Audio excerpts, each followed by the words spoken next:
basic components of an effective discipleship program. So, maikli lang ito na, no? Dahil pointers lang naman natin, but ito yung mga 10 bagay na kailangan natin so that we could have an effective disciple program.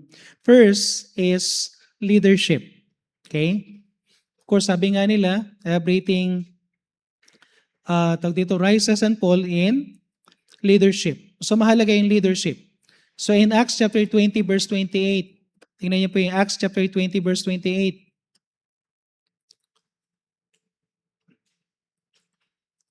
Okay, sabi, and take heed therefore unto yourself to all the flock over that which the Holy Ghost hath made you overseers to feed the church of God which He hath purchased with His own blood.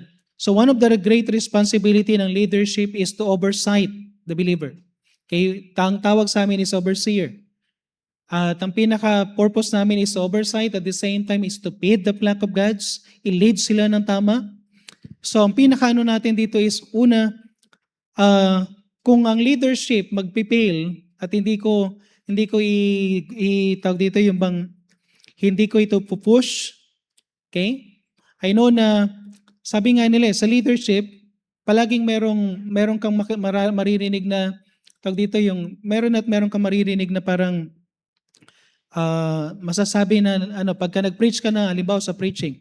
Pag nag-preach ako ng mahabang, haba naman ang preaching. Okay, pag nag-preach ka naman ng maikli, parang hindi naman nag-aral. Okay, mga gano'n, no? So, gano'n din sa ibang area. Sa ibang area,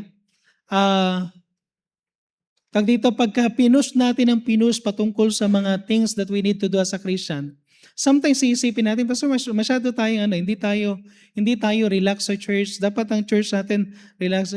Alam nyo, kahit na tag dito yung medyo mahirap yung at alam natin na medyo maapektuhan ng mga schedules natin. Alam ko iba sa inyo, you are working from Monday to Saturday. Tapos hindi lang Monday to Saturday meron pa sa iba sa inyo na gising na kayo ng 4 o'clock in the morning, amen? Okay? 4 o'clock in the morning, nasaan ka? Nandun ka na sa LRT? Okay? Tapos, anong oras ang uwi? 5 o'clock, pero makakauwi ng bahay? 9 o'clock, no? Okay, may mga iba mga 10 o'clock, may mga iba nga grabe.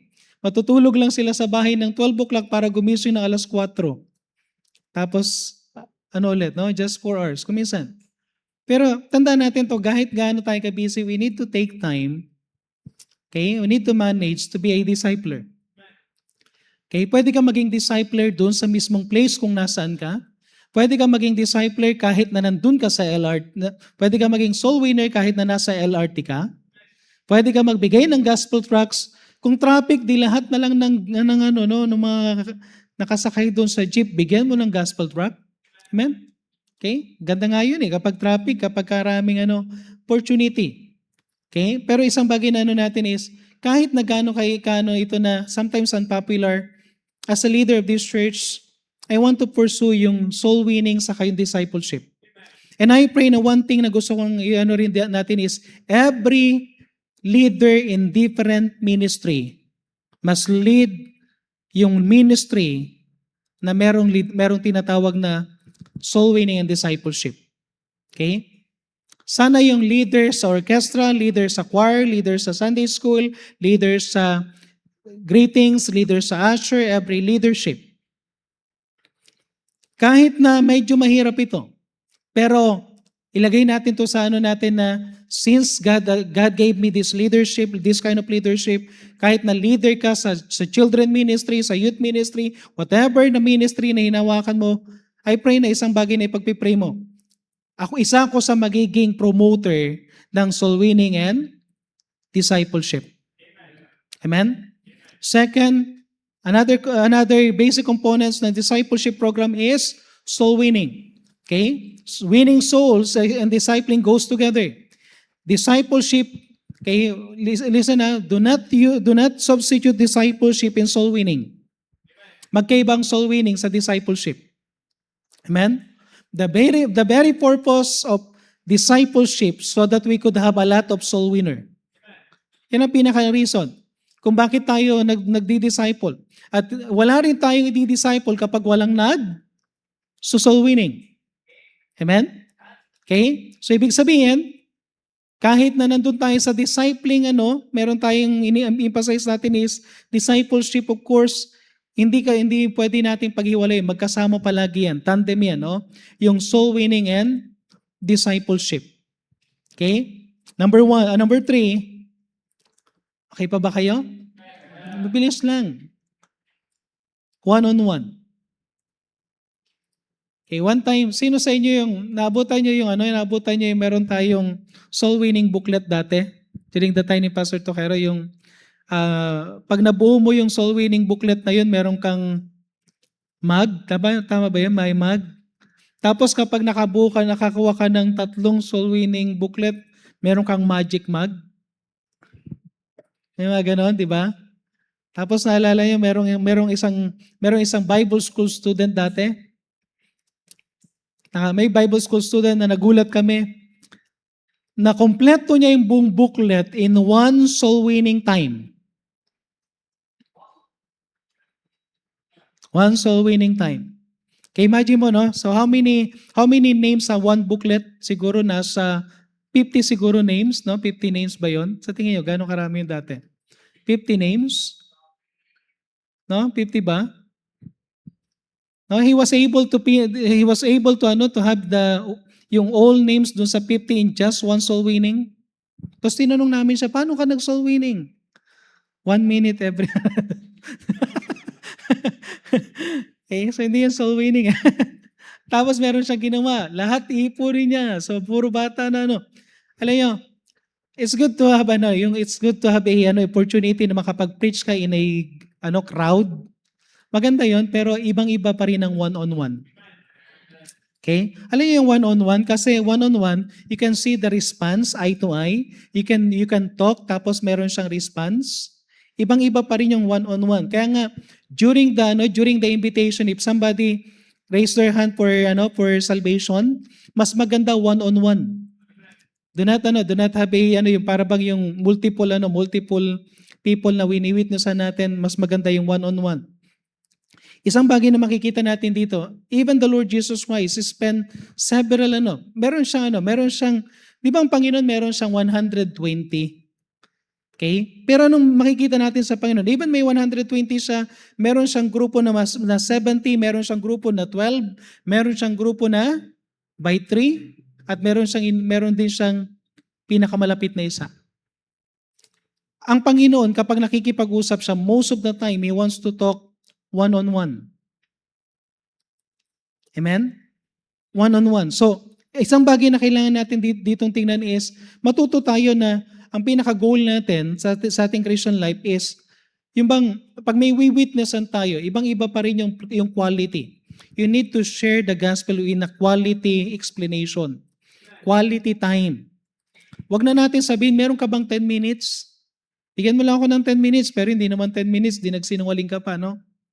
Sino sa inyo nagsabi, bigyan mo lang ako ng 5 minutes, share ko lang sa iyo. Tapos hindi pala 5 minutes, 50 minutes, no? Okay? So wag mo na sabihin yung 5 minutes. Tanungin mo na lang, pwede bang meron lang ako i-share sa iyo? But you need to share yung quality explanation ng gospel. By the way, hindi masisave ang tao kapag hindi niya naintindihan. So before yung acceptance, meron dapat knowledge. Dapat nagkaroon muna ng understanding ng gospel. So you need to explain thoroughly. At meron kaming ginawa nila sa soul winning during sa mga staff and student. Nagkaroon sila ng parang lahat sila, tag-isa-isa. At itutuloy yun. Yung ipapakita ng bawat staff o saka student, how they will witness. At magugulat ka na lang, merong mga iba pa rin na akala nyo magaling na mag-witness, hindi pa pala talaga marunong mag-explain. And we really need to learn how to explain every verses. How to explain every point.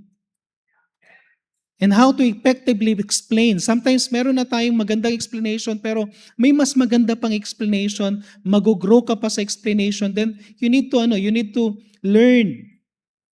Okay? Halimbawa, sino sa inyo may hawak na 10 commandments? Di ba paborito natin 10 commandments, sama? Okay? Ngayon, tinanong ka nang yung pinagbigyan mo, sige nga, matagal mo daw binibigay itong 10 commandments track, sige nga, ano ang Fourth commandment. Patay, no? Hawak-hawak mo yun. Yun ang binibigay mo. Tapos hindi mo masabi yung, honestly, sino sa inyo tinanong ng ganun? Natanong kayo, di ba? Di ba? May nagtanong, anong pangpito? Tapos hindi mo nasagot? Tapos ikaw mismo nalito? Di ba nakakahiya? You are giving that gospel tracts for several years, but you are not familiar with every word na nandun. Ano yung unang-unang verse bago yung James chapter 2 verse 10? Galatians. Sino gumagamit ng Galatians chapter 6 verse ano ba yung Galatians ano? Yung ginagawang patnugot, yung word na ginamit doon is patnugot. Alam mo yung para bang pag tinignan mo yung pinaka gospel tracts natin, dapat mapamiliarize tayo doon kasi yun yung pinaka natin. Kaya ngayon, may bago tayong smile tract. Amen? Okay, at least ito, mas madali nang i-memoration nasa loob.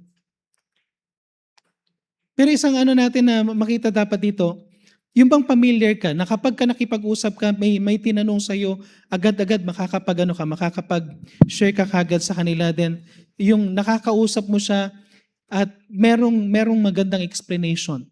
Okay, number 4, effective lessons. 2 Timothy chapter 2 verse 15. 2 Timothy chapter 2 verse 15. Ang sabi niya, study to show thyself approved unto God, a workman that needeth not to be ashamed, rightly dividing the word of truth. That's why meron tayong basic Bible lessons. Okay? So meron din tayong new life in Christ. Okay, whatever yung gamitin mo, kung ginagamit new life in Christ, familiar ka doon, then gamitin mo yun. Pero meron din tayong ginagawa na basic Bible lessons. Tapos yung basic Bible lesson, ang isang goal natin doon, matagalog. Okay, may magtatagalog noon, itatagalog para mas madaling ma-explain. But ang pinaka-goal natin dito is, we need to be magiging effective ang lessons once you understand the lesson. Paano mo ma-understand yung last lesson? You need to study. Study, study, study. Tingnan mo kung paano ipaliwanag. Pakinggan mo yung iba kung paano magpaliwanag. Makinig ka dun sa mga mas magaling magpaliwanag. Okay? Kasi hindi effective kahit na gaano kagandang lesson, kung hindi mo alam ipaliwanag, useless. Amen? Aanihin mo yung refrigerator, hindi naman nakasaksak. Okay? Cabinet. Kapag hindi nakasaksak yung refrigerator, cabinet yun, hindi siya refrigerator. Amen? Nakukuha niyo yung point? So kahit na anong lesson, kung hindi natin talaga kabisado yung lesson, alam nyo, sanayin natin na magbasa. Kuminsan ito, ang pinakamahirap. Ang pinakamahirap na kalaban natin, yung feeling natin, matalino tayo. Feeling natin, alam na natin lahat. Kuminsan, ang isa sa pinaka-strength ng isang tao na walang alam, ang strength ng isang tao na walang alam niyo kung ano? Mas lalong nag-aaral. Pero yung taong maraming alam, hindi na nag-aaral.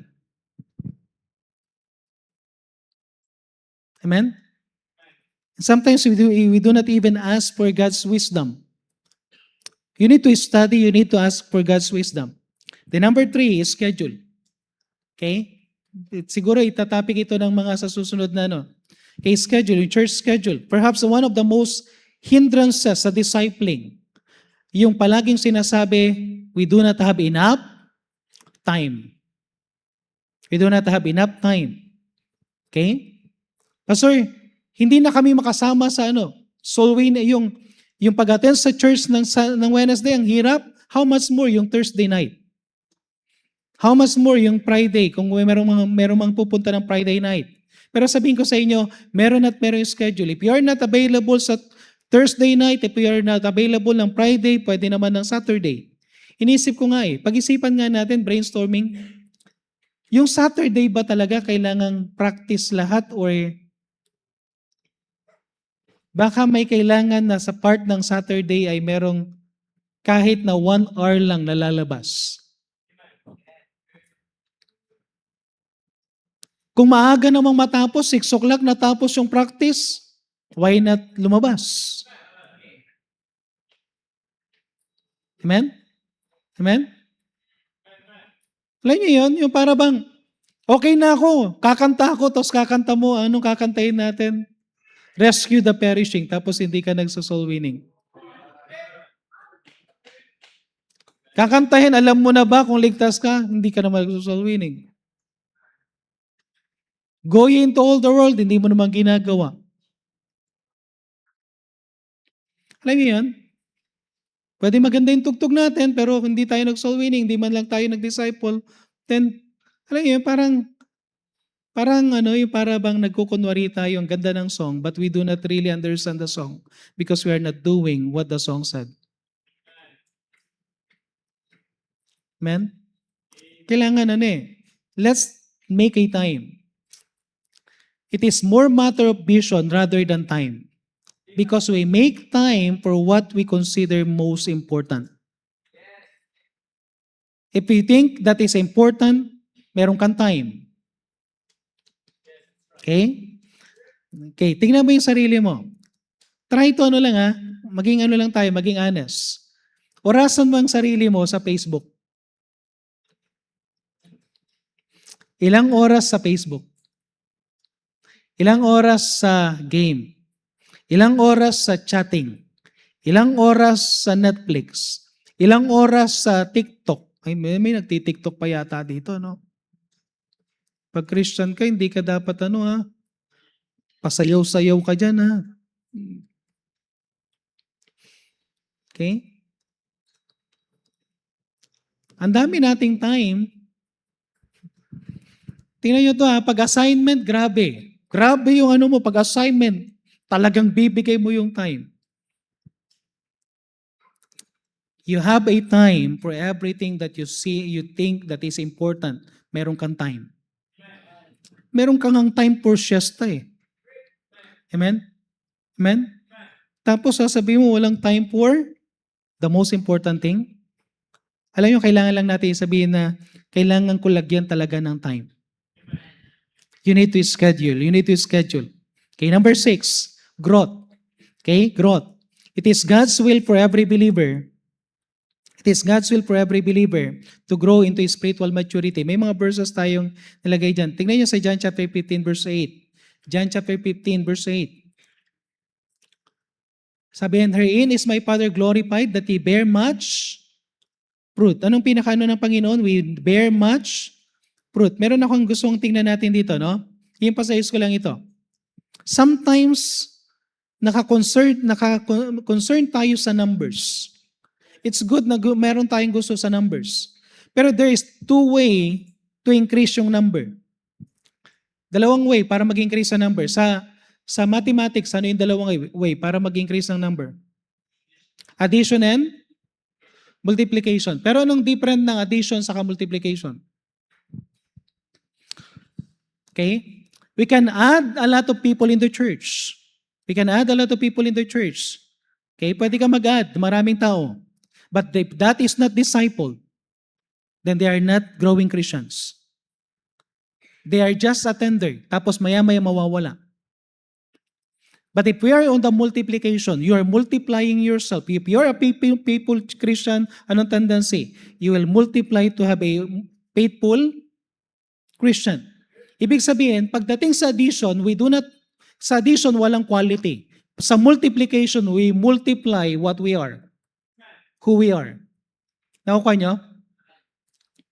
Ibig sabihin, kung soul winner ka, at multiplication, hindi ka lang magkakaroon ng converts, kundi yung convert mo someday will become a soul winner.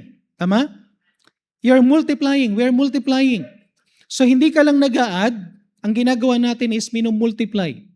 Nagiging kawangis natin, nagiging katulad natin sila. So, there's always growth pagdating sa yung quality begets quantity. Sabi nga, quality begets quantity. Pero yung quantity doesn't mean na pag may quantity, palagi may quality. Pero kapag may quality, automatic na merong quantity. Ibig ko sabihin, kapag nagmumultiply tayo at ang pinaka-goal natin, hindi lang tayo magdadagdag ng mga tao sa church, kundi bawat nadadagdag sa church, dinidisciple. Sabihin ko sa inyo, magkakaroon tayo ng maraming mature members sa church na magiging bahagi ng gawain ng La Loma Baptist Church. We are not just adding people, we are multiplying ourselves. Imagine mo kapag na-multiply, imagine mo yung, kung halimbawa nag-disciple dyan, giver sa mission, di grabe, ang dami nating magbibigay sa mission. Kapag yung nag-disciple na yan ay merong desire sa discipleship, then magdi-disciple din yan. Kung soul winner yan, di soul winner din na magiging fruit. Anong fruit ng backslider? Yun lang. Yung backslider, hindi tayo dapat mag-multiply. Amen? Ang i-multiply natin, soul winner. Ang i-multiply natin, faithful. Ang backsliding dapat, pag-pray natin na tawag dito yung maano natin siya, yung ma-encourage natin siya. Okay? Kaya nga tatlong klase ng discipleship na gagawin natin. We will disciple new converts. We will disciple the faithful. Amen? And we will disciple the backslider. Amen? Okay? Kasi kailangan ang pinaka-goal natin lahat. No? Kung may nakikita kang backslider, puntahan mo. Yun pa rin, ang pinaka-goal natin, mag-imano natin sila sa church. Number 3, and number 7. Another component, Sunday school. Sunday school class. 1 Thessalonians chapter 2 verse 7 and 8. 1 Thessalonians chapter 2 verse 7 and 8. Okay, sabi yan sa may 1 Thessalonians chapter 2 verse 7 and 8. Okay, sabi yan, but we were gentle among you, even as nurse cherisheth her children, so being affectionately desirous of you, we are willing to have imparted unto you not the gospel of God only, but also our own souls, because we are dear unto us. Okay, so isang pinaka-goal natin ito, no? Yung Sunday school plays an essential role sa ating spiritual growth. Alam niyo kung bakit? Lalo-lalo na sa new believers. Because it provide place to build relationship with our age group. Okay? Kaya nga, halimbawa, mga single, then, dapat tayo maghatak na parang ganito. Pinag-iisipan kong may gito. Dok, pag-isipan natin yung isang bagay na, kasi sometimes hindi nakakapagdala ng mga bisita yung Sunday school kasi meron tayong basics. Meron tayong tatlong yung basics, yung membership sa kayong stewardship. Why not meron tayong special Sunday? Na kapag may special Sunday, one Sunday every month, na yung mga nandun sa basics, stewardship, sa kayong membership, na maramdaman nila, maging part sila nung Sunday school class, tapos balik uli sila ng halimbawa, first hanggang third Sunday, doon tayo sa basic, yung mga hindi pa tapos sa basic membership and stewardship, pero pagdating sa last Sunday, maramdaman nila na meron pala akong magiging grupo someday. Okay?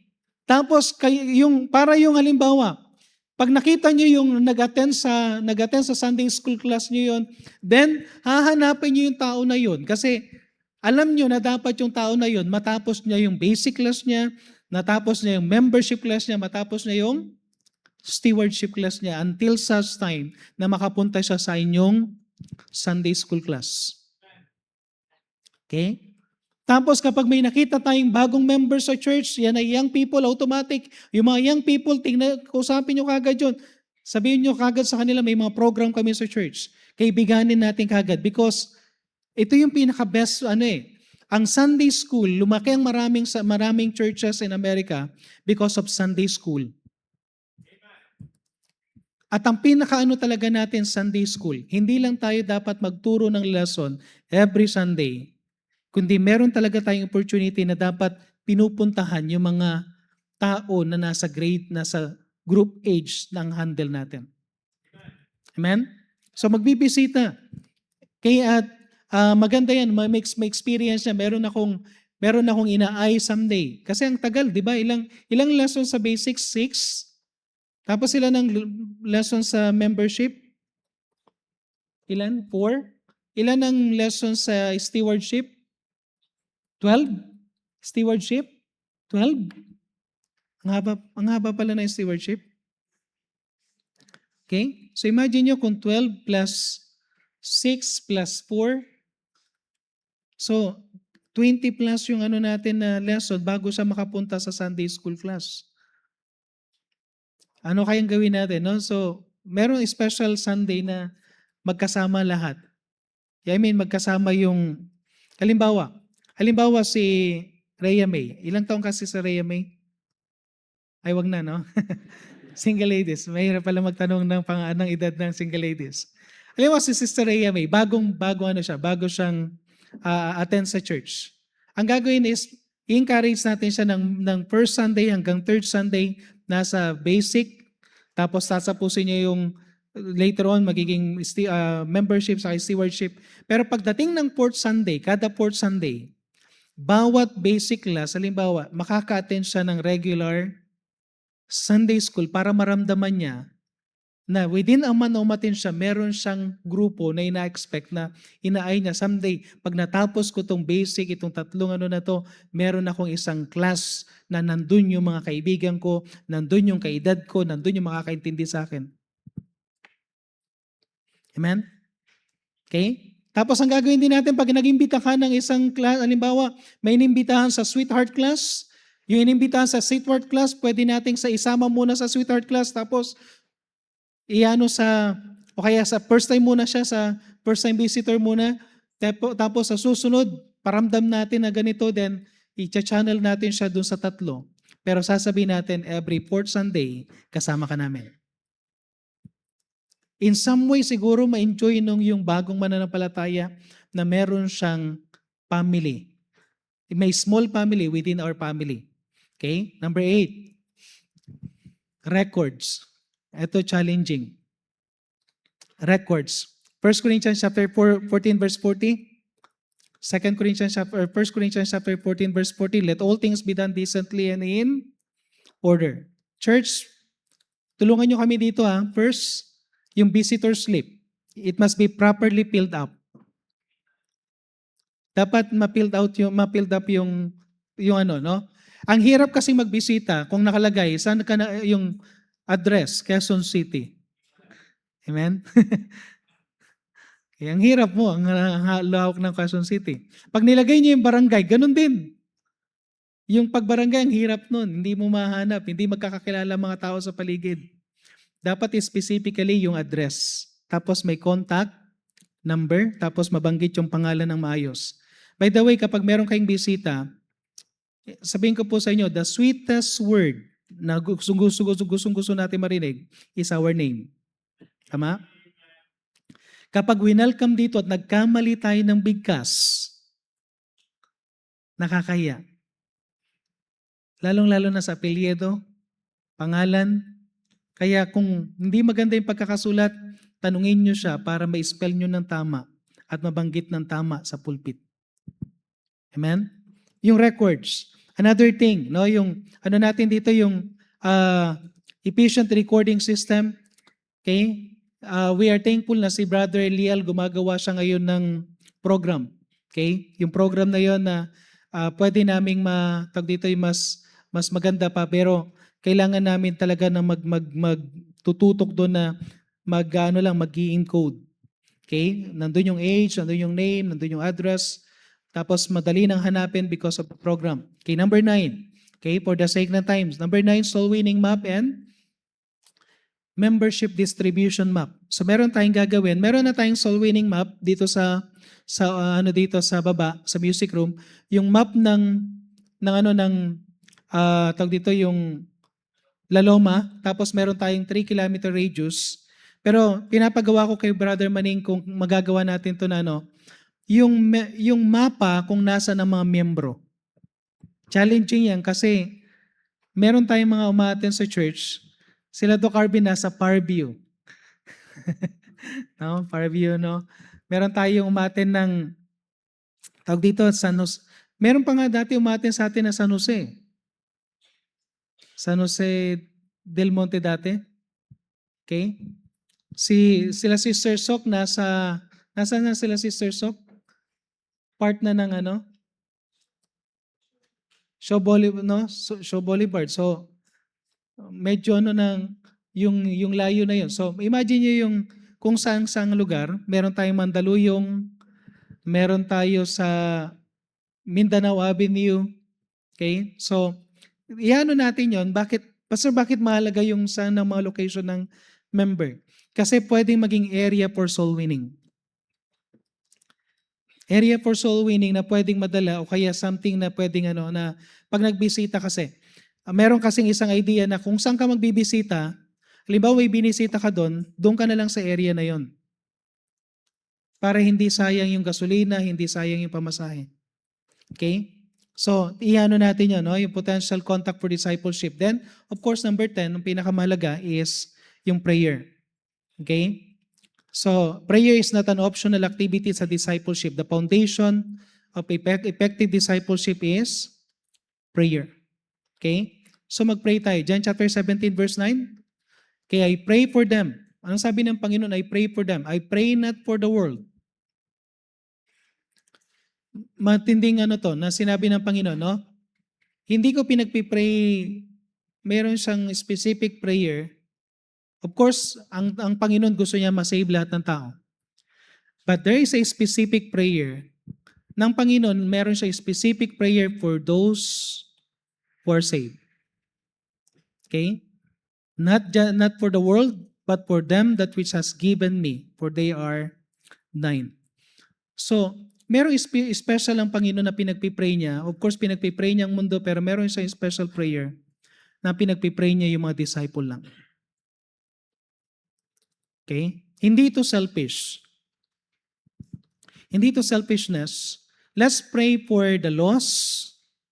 Let's pray for somebody na hindi member ng church.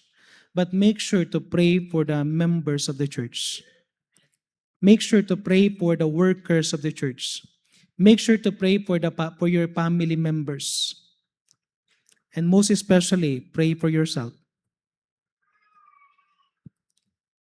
Amen?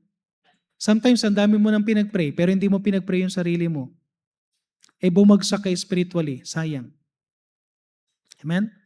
Okay, so, church, marami tayong rito, pero meron tayong mayroon tayong tagdadalawang lesson and kaya ba natin makarating ng 6:30 or magsimula tayo bukas kasi 7 o'clock talaga yung karamihan ng nakaka-attend, pero we'll try na magsimula ng 6:30, kakanta na mga preliminaries, 6:45 magsisimula na yung lesson.